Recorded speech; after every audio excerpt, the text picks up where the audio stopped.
Welcome to Alligator Preserves, everyone. I am your host, Laurel McHargue, and today I have with us a friend of mine who goes way, way back.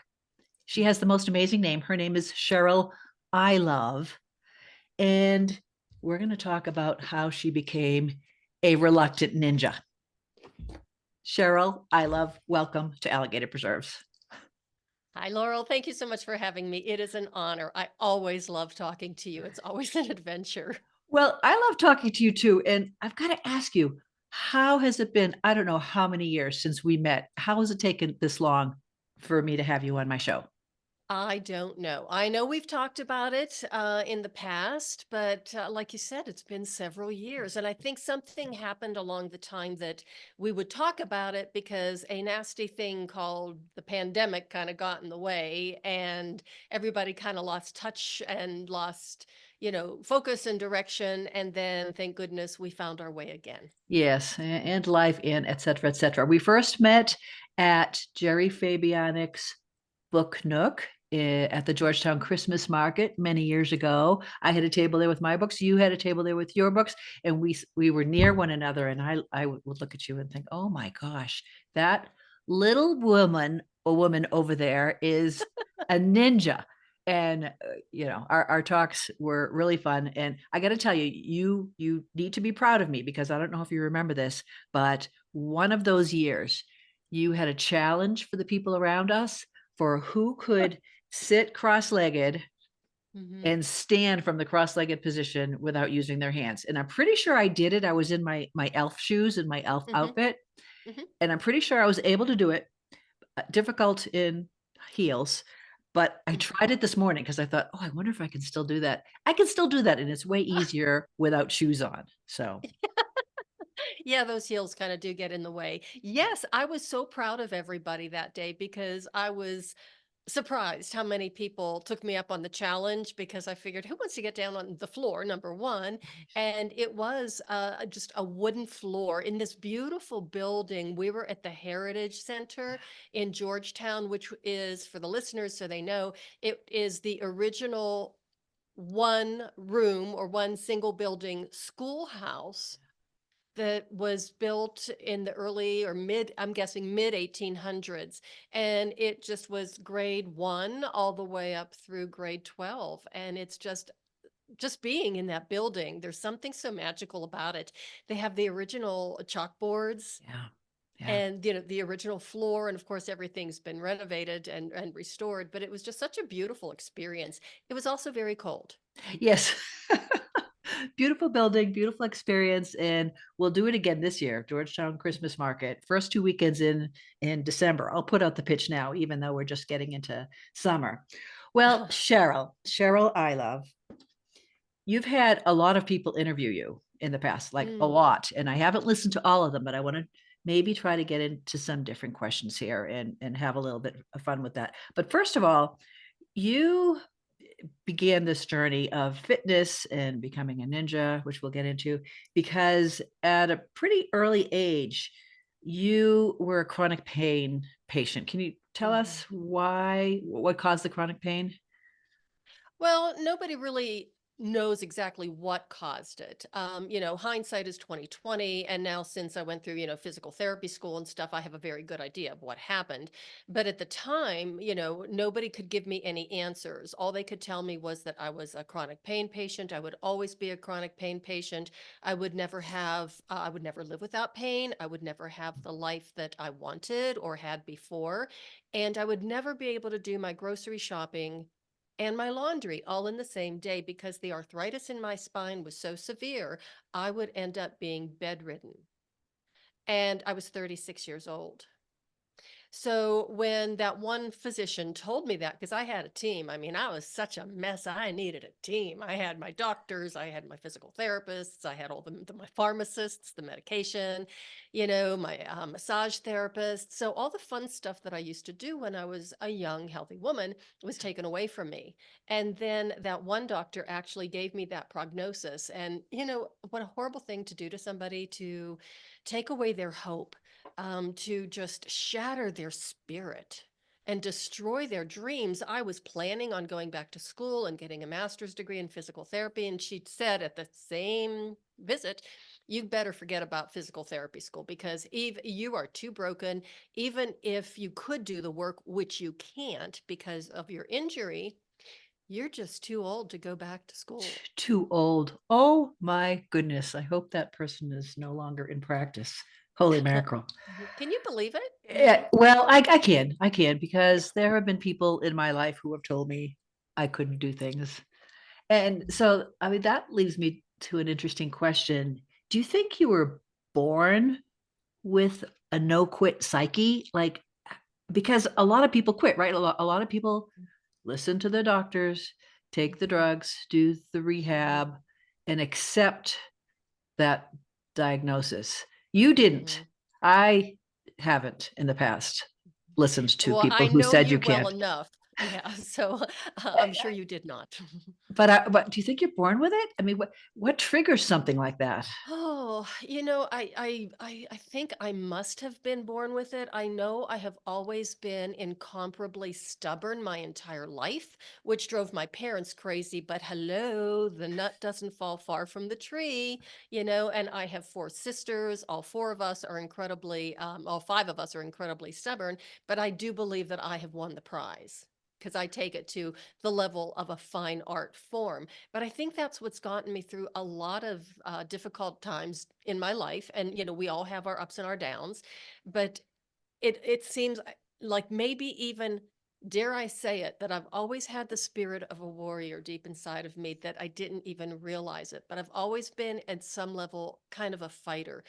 Eastern European background. My father was an immigrant from Czechoslovakia. He and my grandmother got out on the last ship out of Calais before they closed the port on December 29th, 1939. Ooh, wow. Yeah.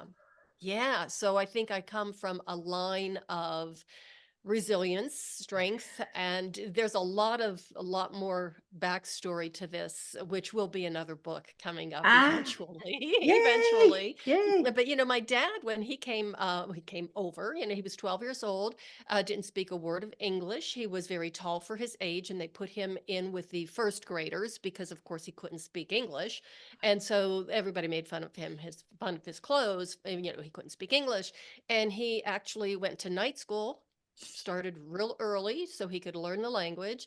And he was 12 years old when he came to the United States. And 5 years later, he joined the United States Navy to fight for his country. Oh my goodness. So, all right, it's in your blood.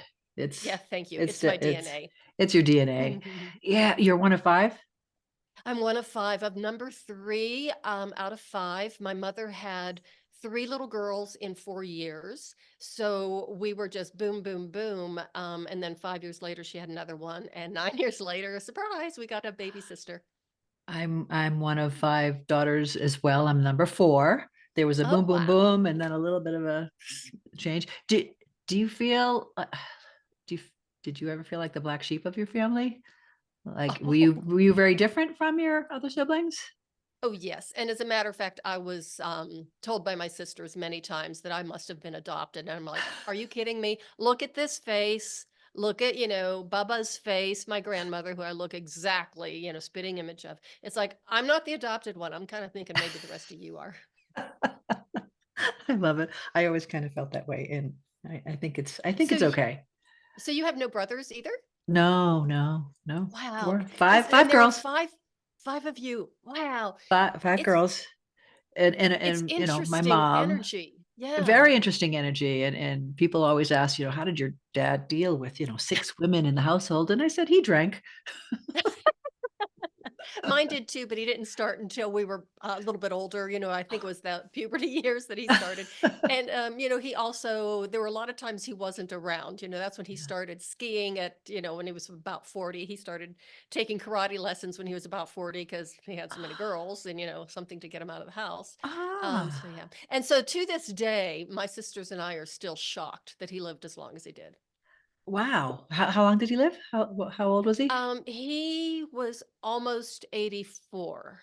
He was a few months shy of his 84th birthday. And he and my mother passed away in November of 2010. They died 19 days apart from the same disease.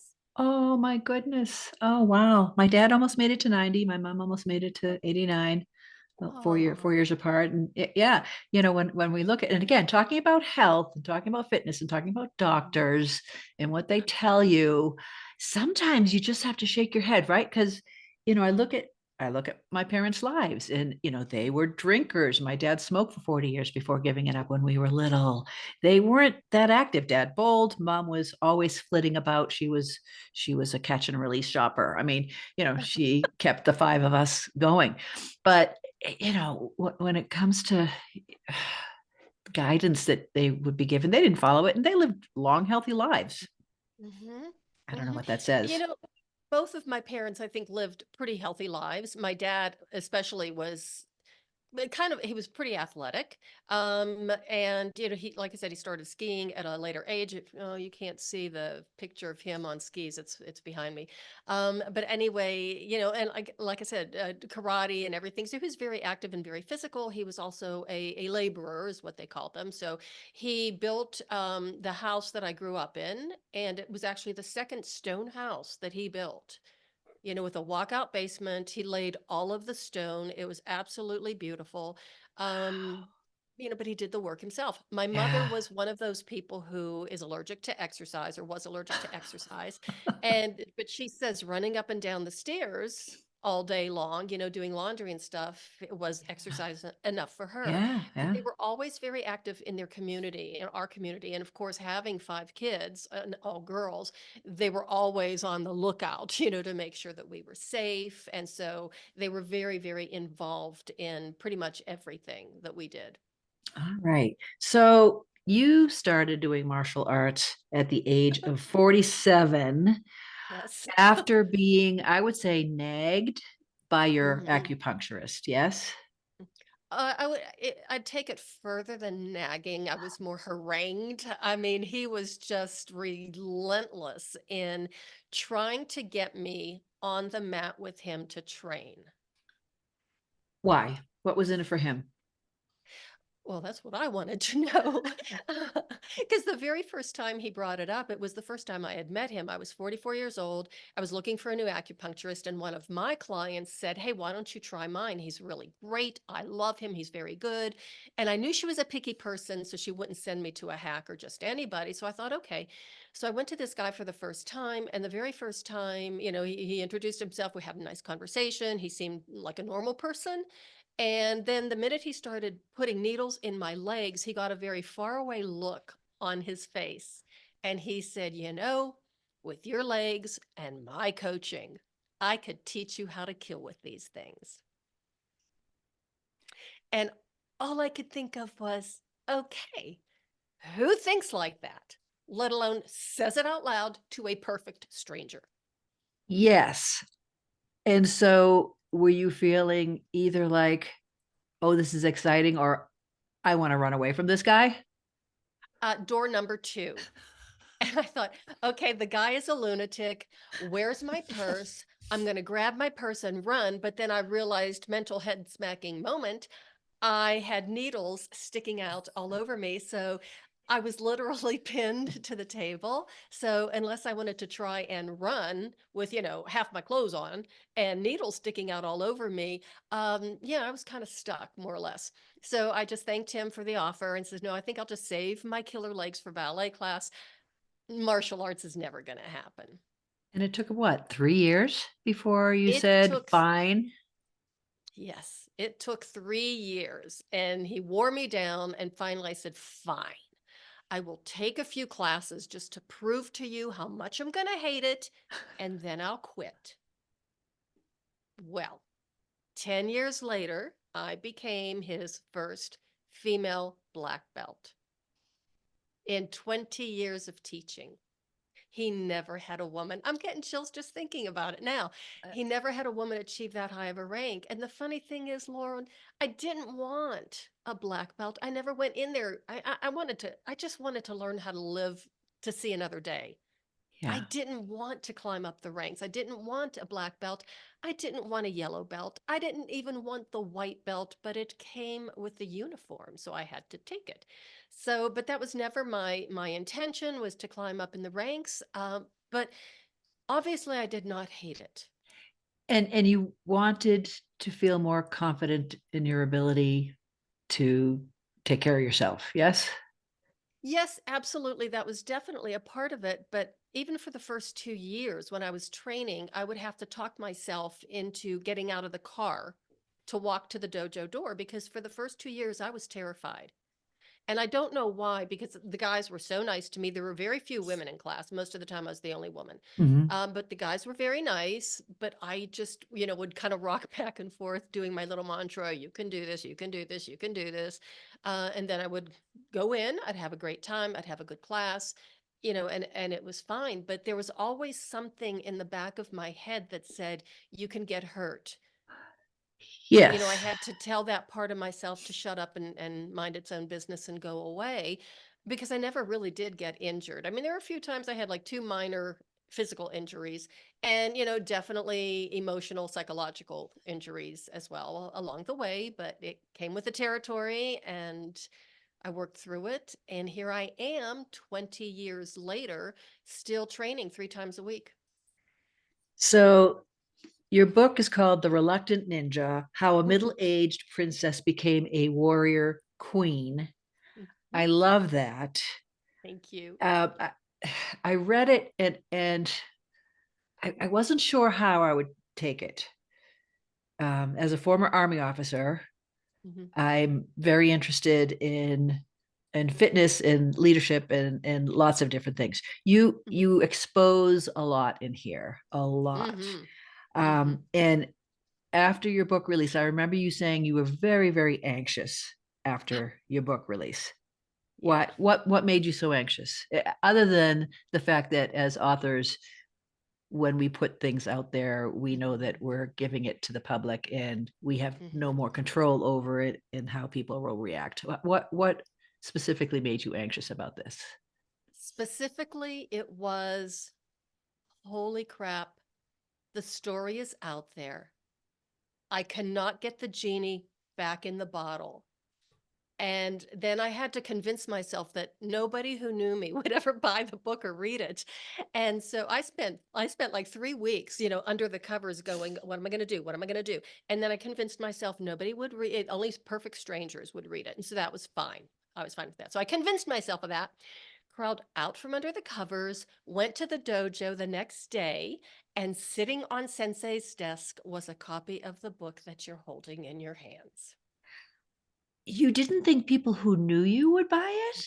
No, Why? I Aren't don't. those the people we hope will be the first ones to buy our books? Well, yes, except this one has a lot, as you know, a lot of detail, a lot of personal stories in it, a lot of things that I never told anybody. Mm.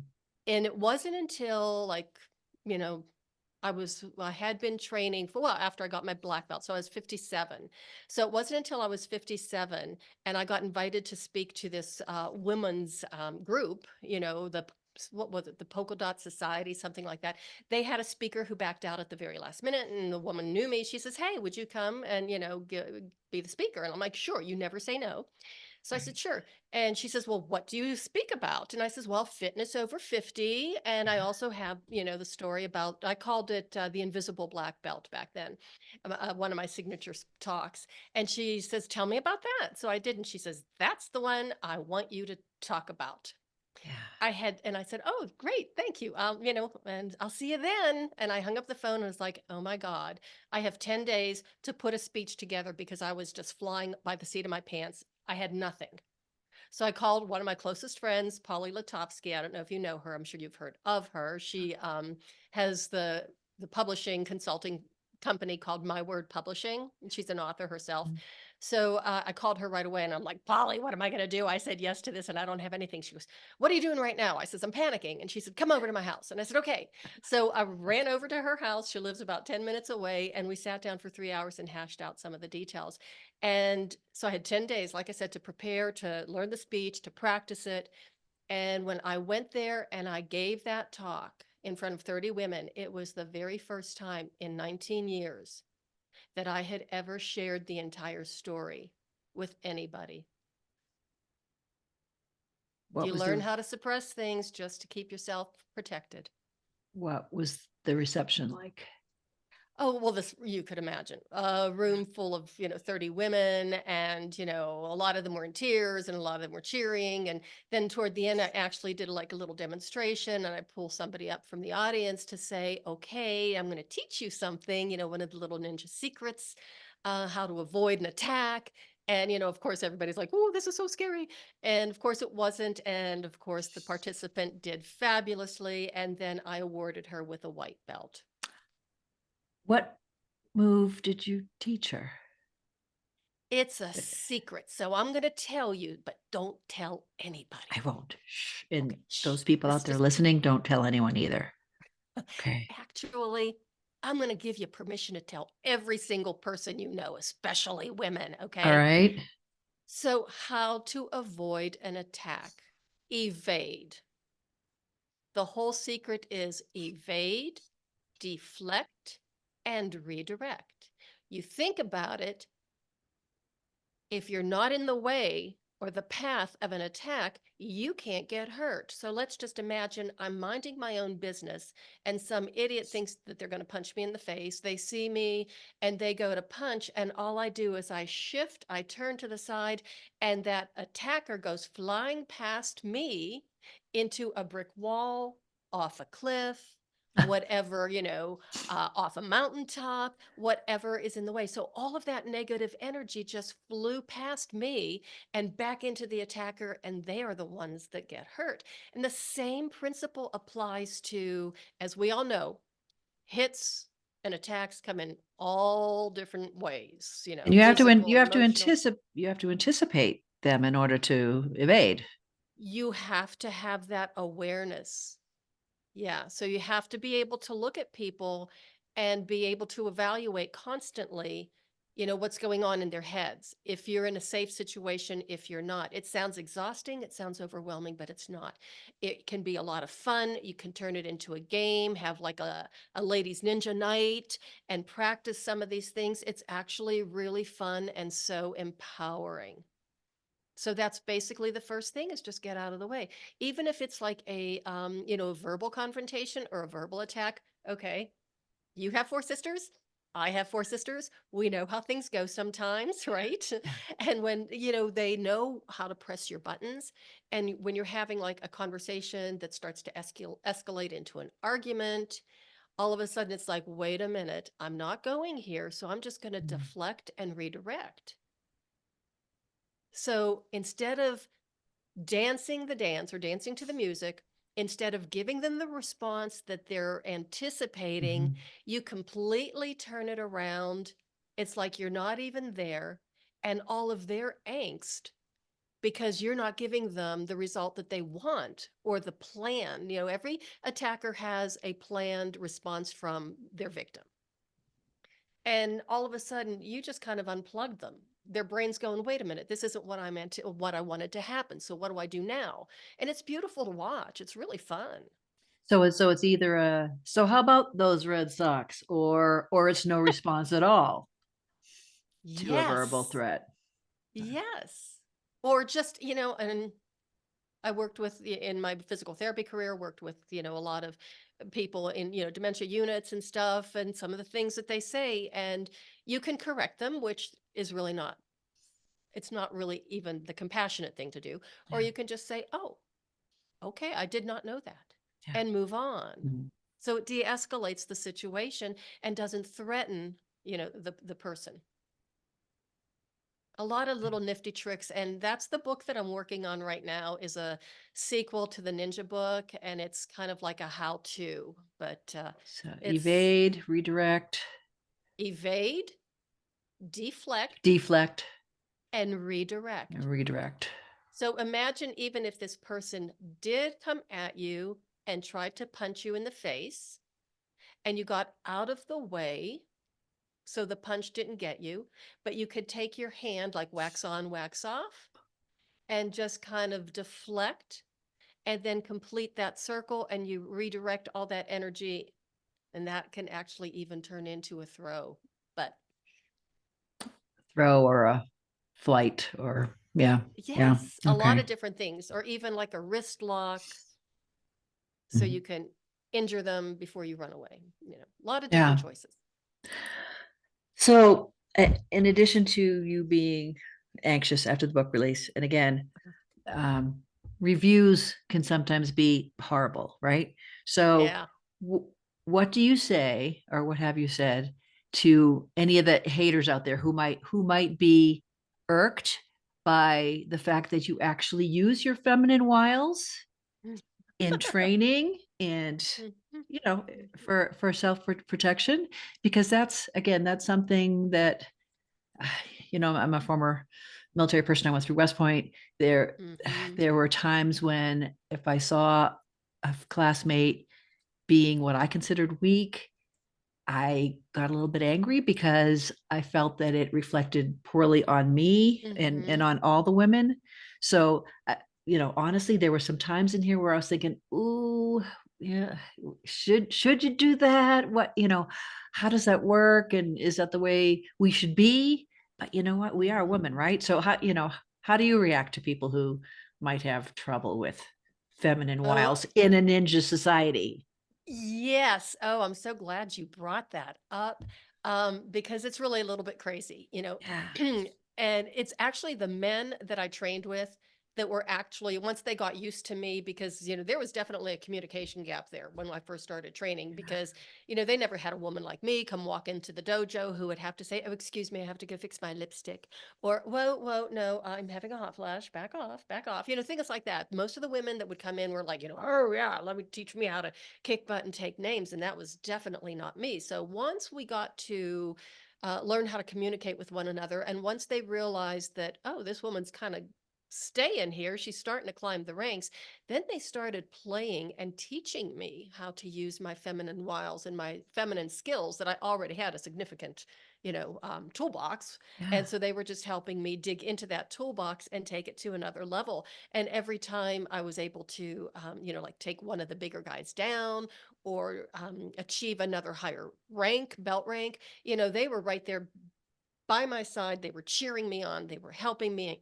encouraging me, coaching me, except there were always a few guys who really did not like it and were obviously threatened by it. And Yeah. some of them even had the audacity to say, "Oh, sensei's just giving you the belts because he likes you." And it's like, "No, sensei is making me work harder for my belts than he has you work for those belts because he likes me. And he wants to make sure that I can take care of myself and keep myself safe." But I do have to mention that you said about the reviews. The very first review I got, and it was one of those editorial reviews, gave me 3 stars, which is like, okay, well, that's pretty crappy, but okay.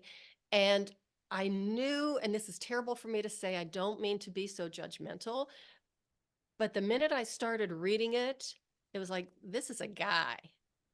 And then the further I got in the review, it's like, and he really does not appreciate empowered women. Mm. Because when he first said, it was so beautifully written, and especially when the author was describing the pain that she was experiencing, and and through the trauma, and how wonderfully and descriptive and blah blah blah. Well, but then it all started falling apart on the chapter Stop, Drop, and Roll. Mm. And I thought, that's really interesting, because when it got to stop, drop, and roll, that's when I was starting to step into my power. That's when I was starting to really feel that female energy, that warrior energy that is in each and every one of us, by the way. And of course, first thing I did I sent off an email to Polly, my friend Polly, the, consultant, publishing Yeah. consultant, and my editor at the same time. It's Yeah. like, hey, check this out. And, of course, the first thing that Polly does, let's look him up online, find him. And the first thing the editor does is, oh, now let's just sit with this for a while and blah, blah, blah, blah, blah, blah. And I said, I'm not upset because I could tell, that this was, and then I got four more right after it. And they were all like outstanding. And one of them even said that the book reads like a epic martial art movie. And that if, it ever turns into a movie, she'd be the first one to buy a ticket and come see it. Ah, nice. Well, it kept me going because Oh, every thanks. time you were about to quit, and it happened a lot, right? Yeah. Like, I'm done, I'm done, I'm done. You then that spirit in you says, I'm not going to quit. I can't quit. And something I really loved in the book as well is your use of humor. I mean, you sprinkle humor beautifully throughout it. Thank you. When the sensei tells you that you are light in the ass, talk about that one. That's so funny. Oh my You, God, that was you just do. so funny. Oh, okay. So just so the listeners know, I'd thrown myself at the feet of the master, my teacher's teacher. So he's my sensei squared, who's based Yeah. out of Los Angeles, and that was like our home base for the dojo that I train in. Still is, although now he's in Louisiana. So, and this guy's crusty. I mean, he was special ops in Vietnam, and he's a tough nut. He really is. And I was having a real test of faith. And it's like, do I quit? Do I stay? Do I quit? Do I stay? And I was so ticked off at my sensei that it was like, I'm going, going around him, and I'm just going to LA for 3 days by myself, throw myself at the feet of the master and have him train me. Mhm. And, he was all for it. You bet. Yeah. And the whole time I'm on the plane going, this could be a really big mistake, but we'd had some form of relationship. So the very first night, I get there, I go, there's a grocery store within walking distance. So I get my groceries, I get all kind of, healthy food and enough sustenance and hydration to last me, I hoped, for 3 days. And then I walk to the dojo, just easy walk, for the 6 o'clock class. And I walk in and it's like, where is everybody? And there were only two of his top students that were there working out. No, there was only one, Angel. He says, well, it's summer. That, and nobody really shows up. Classes are really small. And I'm like, okay. So I change into my gi and I get on the mat, and sensei shows up and we say our hellos, howdy do's, and all that kind of stuff. And then class starts and I'm looking at Angel and I said, well, oh no, there were two other guys came in and they were yellow belts. And I said, well, are we going to weigh in? And he said, oh, no, no, no. And sensei went over and said, okay, you guys, you just practice. If you have any questions, you come and interrupt me. And He Rayan says, I want to, means for our listeners, what's a Rayan? bow in to pay your respects. Thank you. And so we did the bow in and he came over and he says, you have my complete, total, undivided attention. Ooh. And I thought, oh, geez, Oh no. this is not what I signed up for. I wanted to be in a class. Yeah. So for an hour, it's probably a little bit more than an hour, it was just me, him, and Angel working on my techniques. I was pouring sweat. My legs were shaking. Then all of a sudden I could see the guys coming in for the next class, the 7 o'clock class. And I'm going, oh, phew, thank God. No. Not Mm-mm. done. Not done. It was still nothing but me. And then, he told them what to do, what to work on, interrupt him if they had any questions. Unfortunately, nobody had any questions that night, but they really enjoyed watching me and listening to Sensei scream at me. So then by the third hour was starting, and I mean, I'm exhausted. And the guys start coming in, and these were all of his upper ranking students. These were his senior students, the black belts, the brown belts. And so they were coming in for instructor level class. So thank God I had a time, I had reinforcements. It Yeah. wasn't just me by myself.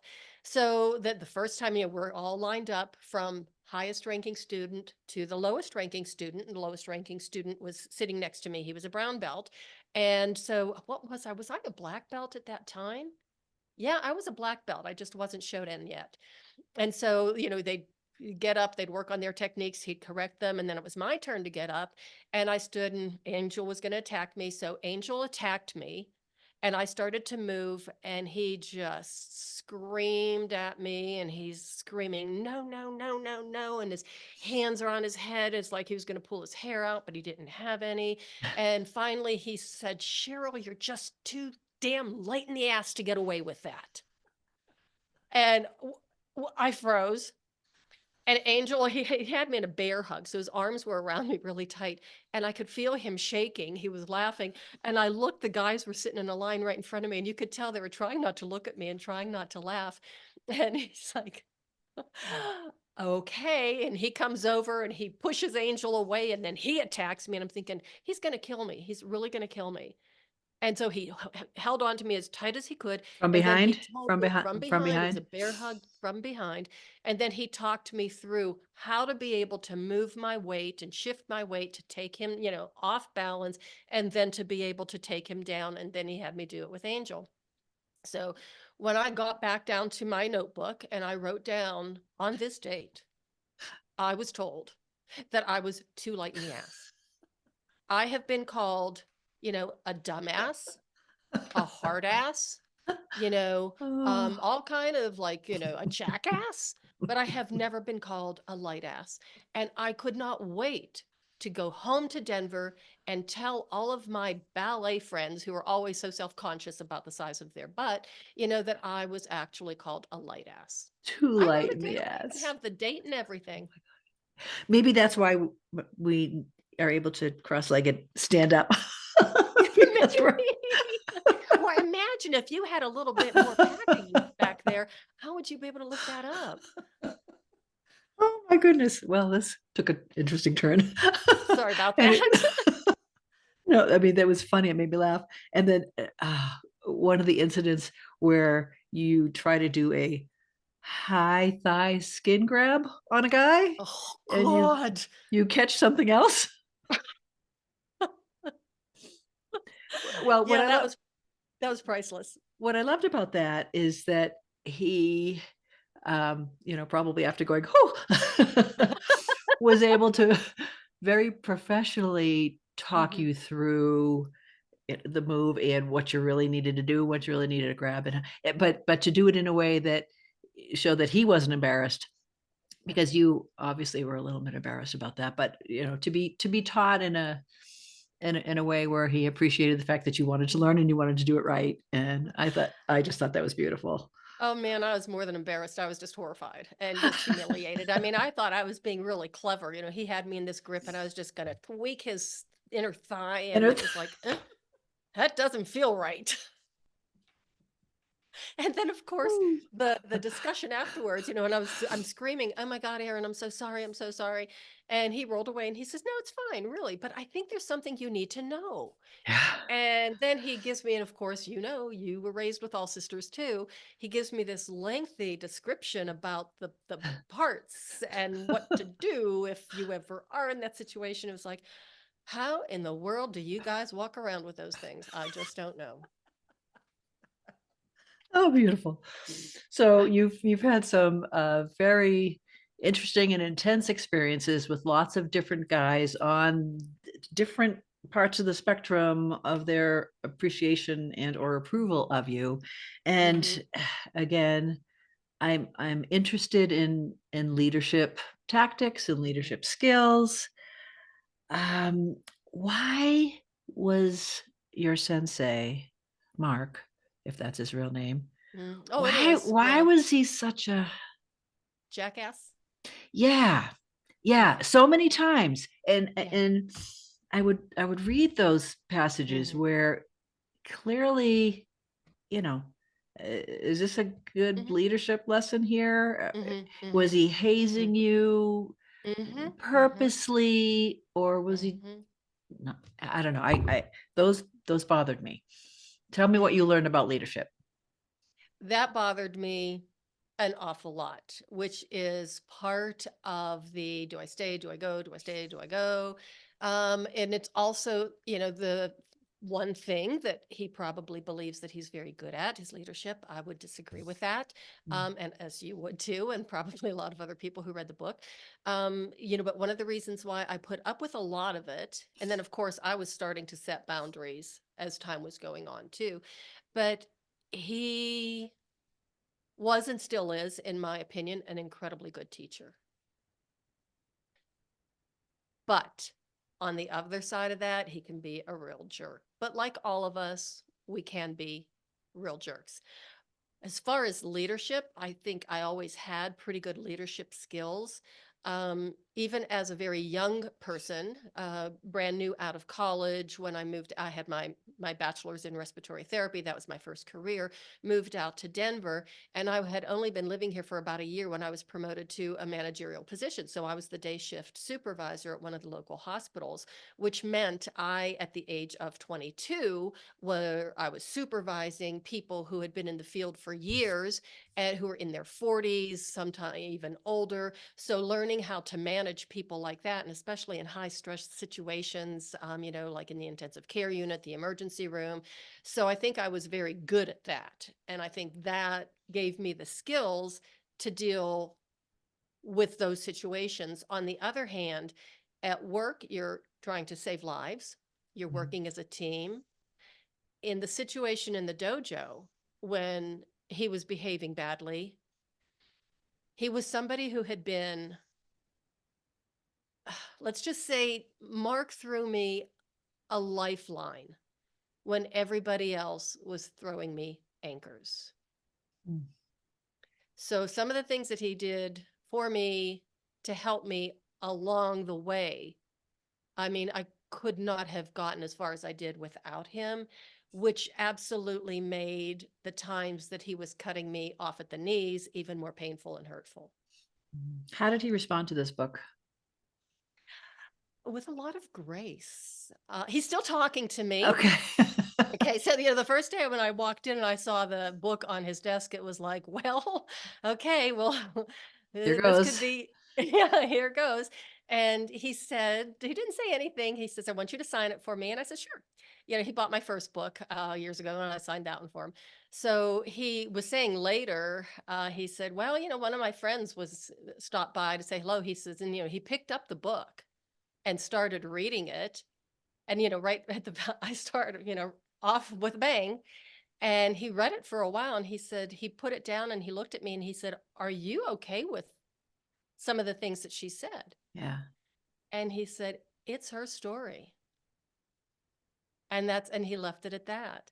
that's good. And now, That's great. some of um, let's see, some of the advertisement that he's getting and some of the attention that the dojo is getting from the book and from my appearances and stuff, I don't think he minds that much at all. So he was very, very gracious about it. Good. Mhm. All right. And hey, there are times when he really is the good guy. Oh yeah, obviously, because you never quit. Yeah.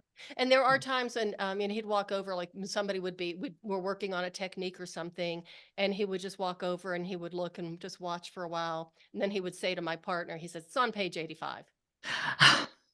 Then, another day later, it's like, that's 102, so he's got a good, attitude about it, let's say. He took notes. So circling back to being a chronic pain patient, Yeah. which you no longer are. You no longer accept that. What would you say? And maybe I should start this question by saying I am not a doctor. Um, I cannot tell you what to do. Make sure you talk to your doctor before trying anything new or whatever. But what would you say to someone like, say, and again, I'm your age, Mhm. and say someone has osteoporosis or brittle bones, something like that. What would you say to them as far as this type of training? Because I mean, we're told don't fall. You don't want to fall, right? And in martial arts, there's a lot of falling. There's a lot of being thrown and smacked to the ground, and um, maybe that's not for everyone. What would you say to people who are concerned, who want to do more, but are Mhm. worried for maybe legitimate reasons? Mhm. Absolutely. Fantastic question. Thank you for bringing that up. I would say to start with something like Tai Chi. Tai Chi is the mother lode, I think, of health and vitality at every age, every stage of life. I tried a few classes. I didn't like it because, as you probably already know from the book, I took a 3-year hiatus. And it was like I was really missing that martial energy, that martial energy. And I took a Tai Chi class, which is right down near the Colorado Ballet. And after ballet one day, just walked across the street and took a class. And I didn't like it because I think I had too much pent up warrior energy that I wanted to, you know, It was too slow. It release. was too slow for you. Well, and I could feel my spirit start to rise. We talk about, growing our spirit in the book. Yeah. And I could feel my ninja spirit start to rise. And I thought, well, crap, I can't be, directing this to any of these people in class because they might, inadvertently get hurt from it. So I was internalizing a lot of it. And the next day I woke up and I was as sick as a dog because Huh. all of that energy I was taking back in instead of letting it out. But Interesting. yeah, so that was my experience only because I think of all the years of martial arts training I had. But I would definitely start with something like Tai Chi. If you do have osteoporosis, um, there's a lot of things you can do to reverse it. And it is reversible. I had talked to a gentleman, I can't remember his name right now. He was on my show. He was a physician who he was a orthopedic surgeon who left his very lucrative large practice to do alternative medicine, functional medicine, because he was like, why am I trying to repair these fractures after they happen? Instead of why aren't we trying to teach people how not to have fractures? So I would look into something like that. Again, I'm not a doctor either, but there's a lot of alternative things that you can do and still stay safe. And one of the things that is really, really beneficial, just like we talked about all those years ago, getting down on the floor and back up again is really so important for your joint health, your bone health, and it takes away that fear of falling too. And I will tell you this, it was last New Year's Eve day, last year, not this past one. And I was at the dojo, he was having class. And when I walked out after class, a thin sheet of ice formed on the Oh. decorative cement in front of Ooh. the dojo. So I had my arms full of my stuff and I took 2 steps. And 1 minute was stepping on the ground. The next minute I was flying through the air. The next minute I was like, what the heck happened? It was when I described it to some people, they laughed and said, it sounds like a cartoon. Well, and you can laugh because I wasn't hurt at all. But as soon as I hit the ground, it was like, oh my God, what happened?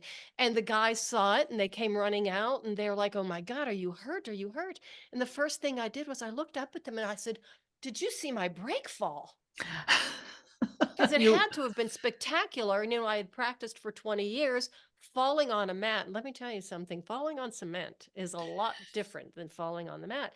And I yeah. looked and my stuff was scattered all around me. I had one of my wooden swords, was over here. My katana was over there. My notebook was over there. And I either threw it so hard or landed so hard that papers flew out of my notebook, Oh my my water gosh. bottle, my keys. It was scattered all around me.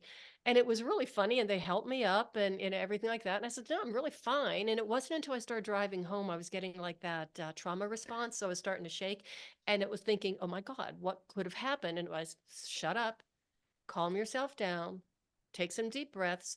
I got home and then I thought maybe I should take some Advil just prophylactically because, I did hit hard and you know how old we Yeah. are. And I thought, no, let's just wait until the morning and see how you feel. And I woke up feeling great. No injury, no bruises, no nothing. So the muscle memory of your Mhm, falling and falling and learning how to fall mhm. appropriately Yeah. And I really, just really really wish helped. a lot of, and maybe they do, maybe senior centers do, have, because you want to do it in a safe situation. And, you can go to a martial arts studio as long as it is geared to people, I would say, over 50 Yeah. and how to fall softly and Yeah. gently and well padding. So, I really believe that everybody should learn how to fall and, Get up. crawl. Yeah. Yeah. Just get down on the floor. Don't fall. Get down on the floor, crawl around, look under the bed, look under the couch, play with the dogs, but you got to do it. All right. My Before my last question, I'm going to read something to you from your book. Oh, okay. I went to ballet class to lose myself in the music, the movement, the familiar patterns, the feminine camaraderie of my girlfriends, and the gracious presence of the men in class who did not feel the need to behave like cavemen. So here's my last question to you. Yes. If you had to give up one of them, ballet or martial arts, Mhm. which would you give up? This is the same question that my precious, adorable, now 6'7" nephew asked me when he was, I think, 7 or 8 years old. He was 7 years old. Really? Yes. He was in the back seat. I was driving. We'd come from the park. He asked me that question, and I looked in the rearview mirror and I says, well, Dylan, I love ballet with all my heart and my soul, and I'm going on about how long I've done it and how much I love it and what it means to me. And you could just see his little forehead starting to do this and like, maybe wishing he hadn't asked the question. And finally I says, but if I really had to decide, if I had to make a choice, I would give up ballet and do nothing but martial arts. Why? And well, his response, I'm driving, and he says, that's my girl. Oh, how sweet. That And is so sweet. I almost drove off the road. It was just so precious. I That's my laughed. girl. That's But my but girl. why? But why? Tell me why. I love ballet. I still do ballet. As a matter of fact, I took class on Saturday morning, and like an idiot, I went back for another class on Sunday morning. And Sunday evening, we had a special instructor advanced training at the dojo at 4 o'clock, and I went there. Ballet fills my heart with joy. I love the music, the camaraderie, the familiarity of moving through difficult patterns that really are difficult that most people really can't do, especially as we get to be mature. Mhm. But I think that martial arts fills my spirit. It gives joy to my spirit, and that inner warrior that's always there, that's always listening and paying attention. And I think that voice is always saying, you go, girl. And martial arts is also a dance in a It's way. definitely a Yeah. dance. Hmm. Oh, oh. I could spend the whole day with you, Cheryl Ilov. You, in addition to this book, the other book that you have behind you there, Forever Fit and Flexible, but Beyond 50 has done quite well as well. You have a podcast called the Femininja podcast. What a great way to play on the Thank you. ninja. Thank you. And again, you've been interviewed all over the place. People can find out so much more about you by just typing in Cheryl Ilov and looking at videos, and there are tons of them. And each one will give us different information about you and your fabulous and unique life. You have a very unique life, and you're going to be doing this forever, right? You're married, yes? Oh yeah, I've been What? married for let me see. 1986 was when we got married, so I think it's 83. coming on 37, 38 years, but we've Yeah. been together for 44, I think 45, something like that. And Yeah. obviously, he thinks it's okay that you're doing this, right? Do you Oh scare my him? goodness. Yes, it scares the hell out of him. At first he thought it was really cute. I mean, obviously I was doing it because, to gain my power and, take my power back. And he was very supportive of that. And, when I was learning these little wrist techniques, when somebody grabs your wrist, how to get out of them, I'd say, Mike, grab my wrist. And he'd say, okay. And so, oh, hey, that's really good. And then a couple of weeks later, it's like, try this. I want to try this on you. And he'd say, okay. And he'd say, oh, ow, that hurt. And then a few weeks later, he goes, no, you go practice with them, the guys at the dojo. But the amazing thing is, and this is my husband. He he's never like threatened by it. He says, when the guys started calling me, to, hey, you want to meet and do some extra training, blah, blah, blah, blah. I'd be calling them and, I'd hang up the phone. I said, that was one of my boyfriends. He'd say, which one? And, and I mean, he was so cool with it. And even when I said, Mike, I want to go to LA to train with the guys. And he's like, fine, when are you leaving? I'll take you to the airport. So you have to be a very secure person, I think. Yes, yes, to be married to a strong woman. Maybe one of your books needs to be The Reluctant Ninja's Husband. Husband. The husband of the reluctant ninja. And in my book, he never saw me. He and my dad came once when I was a yellow belt, and they stayed for about 5 minutes because my dad was a black belt in karate. And then they left to go play golf and do manly bounding, whatever, men binding. Bonding. Bonding. That's Bonding. what it is. Bounding. Bonding. Yes, I don't know. So anyhow, he never really saw me in action until it was my test for my second degree brown belt. And he came and watched. And he was stunned. He was shocked. Yeah. I think that's awesome. And congratulations to your husband for Thank you. for I'll living tell with him. you. And yes, yeah, I appreciate I have a very strong husband as well. And he is always Of, encouraging to whatever I of want to course, do. And I do of some course crazy you things do. as well. Yes. Yes, you do. Cheryl, where can our audience find your work? You can go to my website, CherylIlov.com, and just remember there's no E on the end of I love. Everybody puts one there just out of habit. I even do it myself sometimes. So, you can find my books there on Amazon. You can find me on social media, typically LinkedIn. I'm on Facebook, Instagram. If you have any questions, especially those of you ladies out there who are listening and thinking, I kind of might want a little bit of this ninja energy. If you're looking for a dojo or you want to try a martial arts school or whatever, contact me and I'll take you through what not to do and how to pick a school or a dojo that is going to be user friendly for you. So just so you know, I'm here to cheer you on. I'm here to encourage every woman out there, find that warrior spirit. You got it in you. You know you have it. And just to be able to cultivate it and use it for the power of good. What a fabulous message. Cheryl Ilov, author of The Reluctant Ninja and Forever Fit and Flexible. And your next book is what? What are you working on? Oh God. Well, the next book, it's a work in progress and it's going up and down. The title is Secrets of a Warrior Queen, Okay.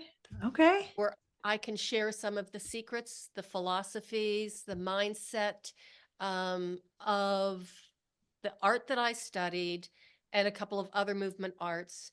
So you do not have to spend 20 years in a smelly dojo with a bunch of sweaty men like I did. Worked out for me. I know a lot of women might not want to do that, but I really want them to have the tools to be able to start releasing that warrior spirit. Sounds like a class. Sounds like a course. Sounds like you're going to open your own studio. Well, I already have a title for that. As you know, that was in the book too. Okay. All right. Cheryl Ilov, thank you for spending this time with us and our listeners. And let's get together before the next Christmas, Georgetown Christmas Market. Okay. Yes, absolutely, Laurel. And I want you on my show. We'll figure that out. We will Cheryl, figure that out. have a great rest of the month and we'll talk to you soon. Thank you Okay. again. Thank you. Bye.